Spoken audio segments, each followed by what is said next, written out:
Come, we're going up this way. Let's go. All right.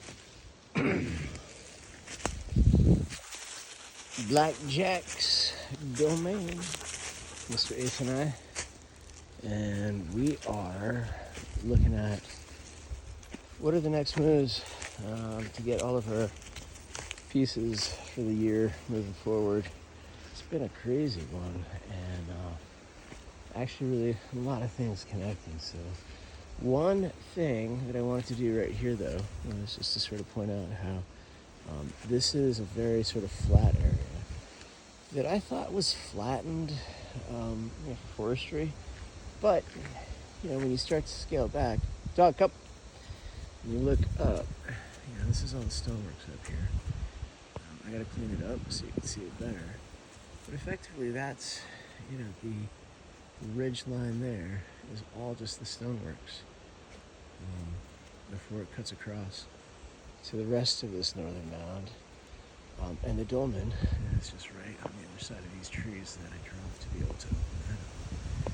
So, just another day of just hanging out on the northern mound, and all of the recent stoneworks and artifacts that we're finding, like that one, are all polygon. Just interesting. I don't know if they're carved to be certain specific things. Some of them are breaking apart from having tree roots growing through them and stuff. So there's a lot of restoration necessary to really tell this story. And I've been really reticent to just charge at stuff, but sometimes I do, and sometimes I break stuff when I do it that way. But overall, the amount of progress that's getting made is significant.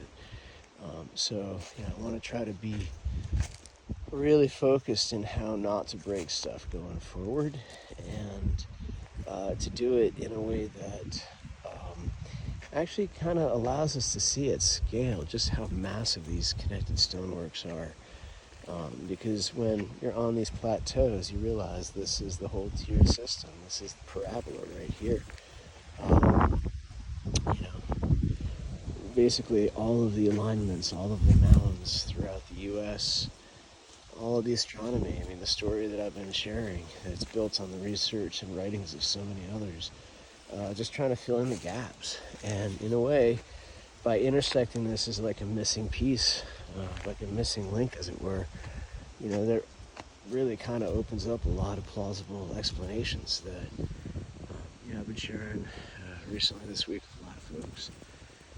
That when you think about shamanic cultures, and America's long before the last acts of procession, there's just far more unity, and probably the idea of race and skin and body structure relative to like the place you're born onto, right? So if you're in the northern hemisphere, you're going to be a little bit different shaded skin than if you're born in the southern hemisphere. If you're closer to glaciers, it's all of those pieces as it impacts the form of development of hominids over time isn't stuff that relates to modern day politics.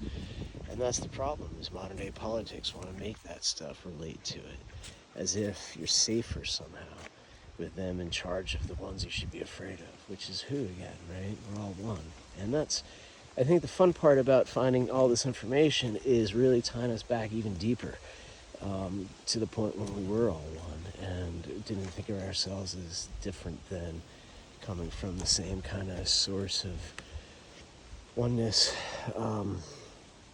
before egos got in the way.